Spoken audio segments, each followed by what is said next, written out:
बंधु, रक्षाबंधन की हमारी कहानी चल रही है। प्रायः हर प्राणी के हृदय को दहला देती है। आमतौर पर तो मैं इस कहानी को कई बार पूरा ही नहीं बोल पाया और कुछ ऐसी बातें आ जाती हैं कि जिनमें तो गला रुंध ही जाता है। और यही कारण है कि वो विषय मैंने पहले महाराज सुपारस सागर जी के लिए सौंप दिया और सुबल सागर जी महाराज के लिए सौंप दिया कि विषय आप ले लीजिए।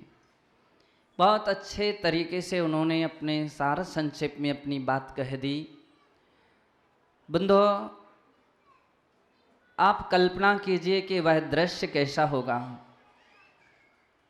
और यदि आपकी कल्पना में नहीं आ रहा है तो वहाँ का चित्र जरूर देख लीजिए। यहाँ एक नहीं, दो नहीं, तीन नहीं, 700 मुनिराजों के साथ अकंपनाचारी महाराज ध्यान लीन हों। और यह सबसे बड़ी बात ये रही कि आचार्यगण किस प्रकार से दूरदर्शी होते हैं। मूलाचार के अंदर में आचार्यों का लक्षण में एक गुण दिया है जिसमें कहा गया कि वे दूरदर्शी होते हैं। और दूरदर्शी का अर्थ है कि आने वाली घटनाओं को या आने वाली समस्याओं को वे अपने ज्ञान से समझने की कोशिश करते हैं और उसी प्रकार से फिर अपने संग को निर्देशन देते हैं। ध्यान रखिए, संग का अर्थ यह नहीं केवल हमारा नाम हो, संग का अर्थ ये नहीं कि हमारा केवल सम्मान हो, संग का अर्थ यह नहीं कि हमारी सेवा शुश्रूषा होती रहे। संग का अर्थ आचार्य भगवान कहते हैं कि पंचाचारों का स्वयं आचार्य पालन करते हुए अन्य शिष्यों को पालन कराते हैं और उन्हें मोक्ष मार्गगामी बनाते हैं। और इस बात को करने के लिए उन्हें काफी परिश्रम करना पड़ता है। सोच लीजिए, एक ही घर के 4 बेटे प्रायः पिता के कंट्रोल के बाहर हो जाते हैं, फिर 700 जिनके शिष्य होंगे और 700 शिष्य कोई एक ही माँ के पुत्र नहीं थे, कोई एक ही नगर के नहीं थे। देश देश के, नगर नगर के और अलग अलग अपनी माता पिता की संतान के रूप में जिन्होंने अपना विकास किया हो। और ऐसे वे सभी अकंपनाचारी महाराज के कंट्रोल में आ जाएं और आचार्य महाराज के द्वारा दिए गए संस्कार इतने अच्छे प्रभावित कर दें कि हर शिष्य उनकी आज्ञा के लिए पालन करने के लिए सौभाग्य मानने लग जाए। बहुत बड़ी बात है, बहुत बड़ी बात है। मेरे हिसाब से बहुत कुछ शिष्य होनहार और बहुत वरिष्ठ हुए होंगे जिन्होंने बहुत सारी योग्यता हासिल की होगी और संभवतः हो सकता है महाराज के ज्ञान की या चर्या की, साधना की भी बराबरी करने लायक हो गए होंगे। लेकिन धन्ना ते भयवंता, मैंने मंगलाचरण में पंक्ति लिखी थी, वे भगवंत मुनि धन्य हैं जो अपनी गुरु आज्ञा के पालन करने में तत्पर रहते हैं। महाराज ने कहा मौन हो जाइए, वो मौन हो गए। महाराज ने कहा किसी से बात नहीं करना, यानी नहीं करना।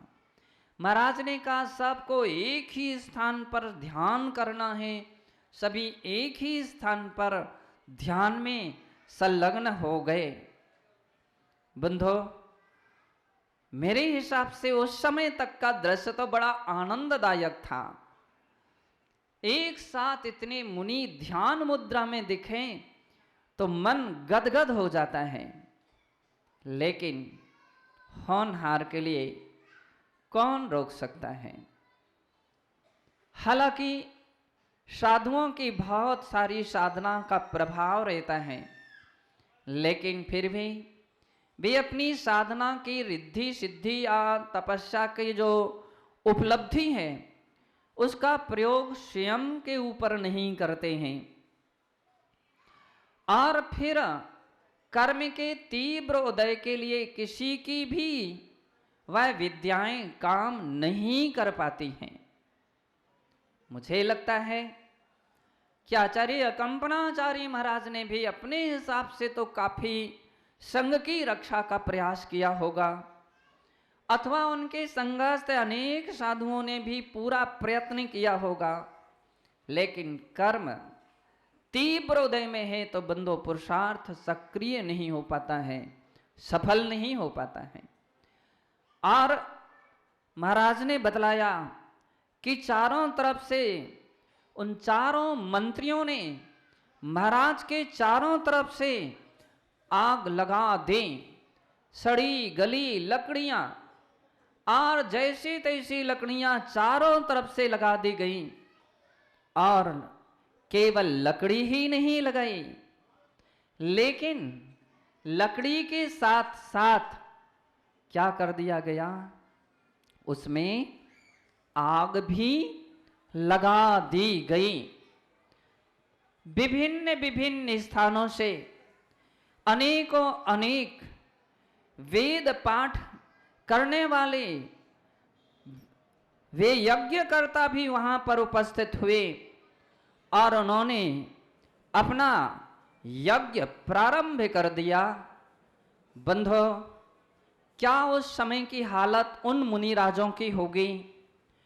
ऐसी ऐसी भूमिका बन गई कि सभी मुनिराज ध्यानस्थ थे। धन्य उनकी तपस्या के लिए, धन्य उनकी तपस्या के लिए वे अपनी साधना में निमग्न रहे, कोई भी विचलित नहीं हुए, कोई भी मैदान छोड़ करके नहीं भागे, अपनी साधना में निमग्न रहे।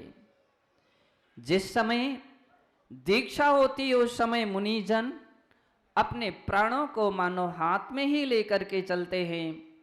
किस मौके पर कब कहाँ क्या घट जाए कोई भरोसा नहीं, पर अपने नियम संयम व्रतों के लिए हम किसी भी हालत में नहीं छोड़ेंगे। प्राण तो एक दिन सभी के समाप्त होने वाले हैं, मरना सभी को पड़ता है। हम मरेंगे तो संयम के साथ मरेंगे। शास्त्रों में उल्लेख है कि यदि कोई उपसर्ग मुनिराजों के ऊपर आता है और यदि उनके बचने की उम्मीद जब तक रहते हैं तब तक वे नियम संलेखना धारण कर लेते हैं। नियम संलेखना का अर्थ है कि जब तक यह उपसर्ग है तब तक के लिए चारों प्रकार के आहार का त्याग है। आहार जल का त्याग कर देते हैं, और जब बचने की कोई भी उम्मीद नहीं रहती है तो फिर जिंदगी पर्यंत के लिए वे समस्त प्रकार के आहार जल आदि का त्याग करके और वीर मरण कर लेते हैं, समाधि मरण करते हैं। वे सभी मुनिराज गुरुदेव अकंपनाचार्य महाराज की आज्ञा के अनुसार नियम संलेखना में बैठ गए।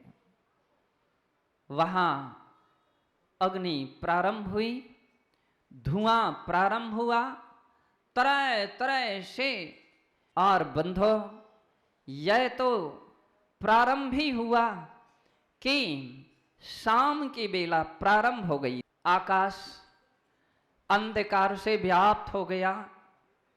मिथिलापुरी में मुनिराज सागर सेन नाम के मुनिराज थे।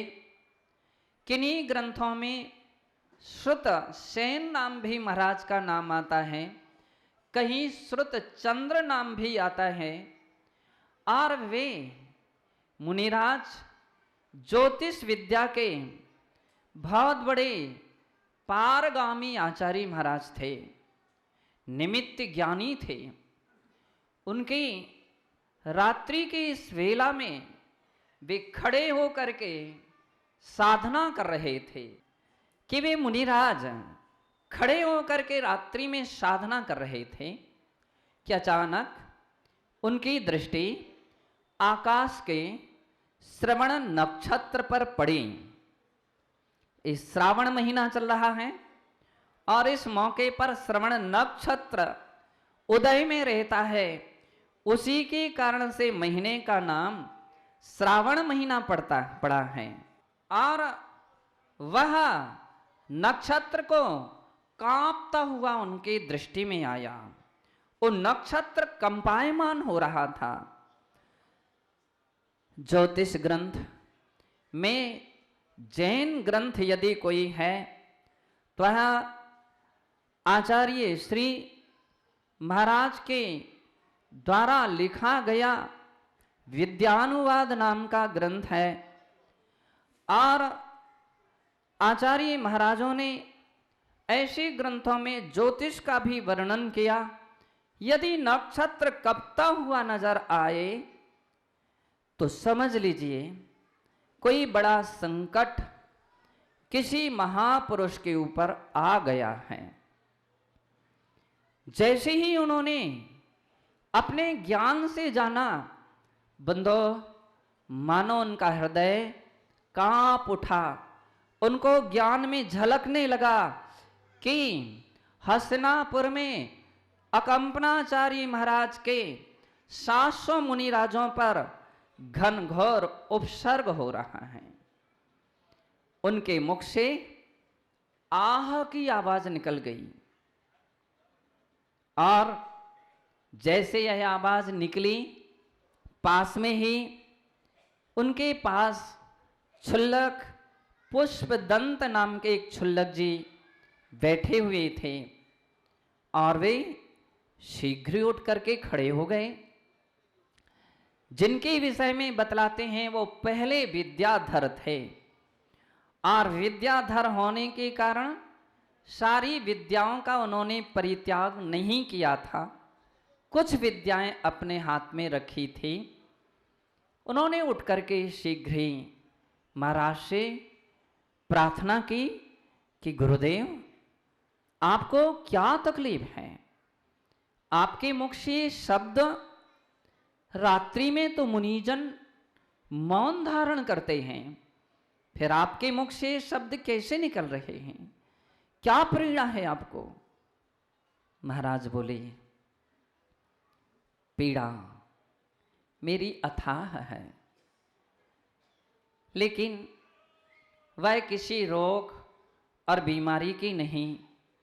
वह हस्तिनापुर में विराजमान 700 मुनिराजों सहित अकंपनाचार्य हैं, उनके समग्र संघ पर घनघोर उपसर्ग हो रहा है और चारों तरफ से आग जलाई गई है और मुनिजन समाधि में लीन हैं।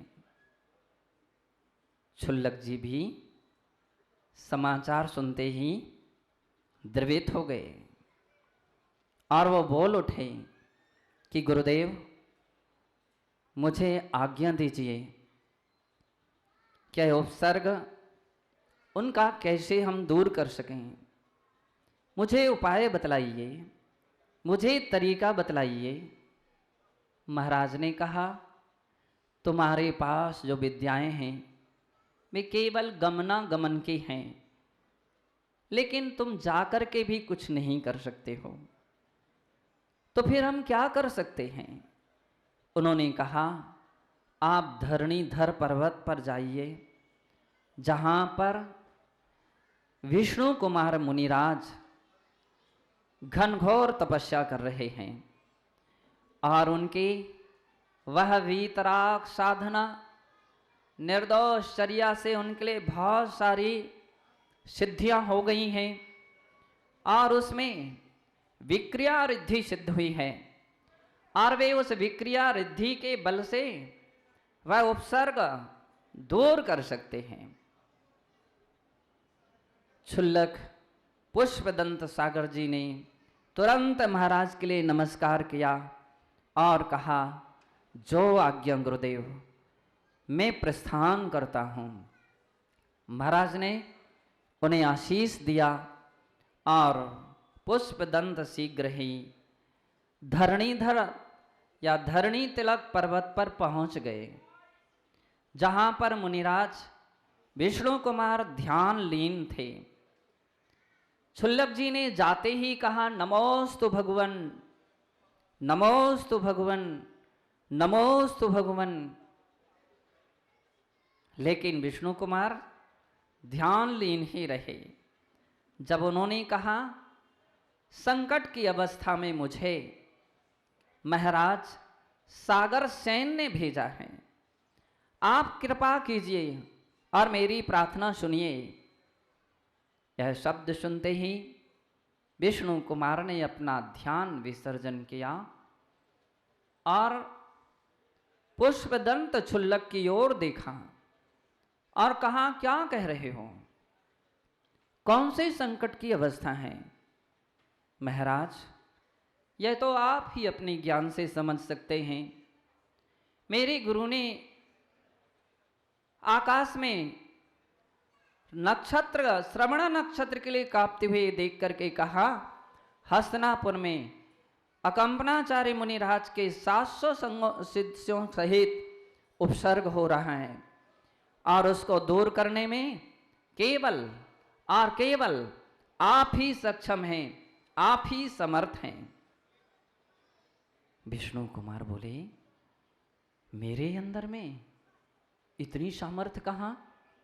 ये धरणीधर पर्वत कहाँ, हस्तिनापुर कैसे जा सकता हूँ? महाराज ने यह भी कहा था कि आपको विक्रिया रिद्धि हो गई है। अच्छा, विक्रिया रिद्धि सिद्ध हुई है। उन्होंने अपना हाथ बढ़ाया, विष्णु कुमार मुनिराज ने हाथ बढ़ाया और बढ़ता बढ़ता चला गया, सुमेरु पर्वत तक वो हाथ बढ़ता गया। उन्हें विश्वास हो गया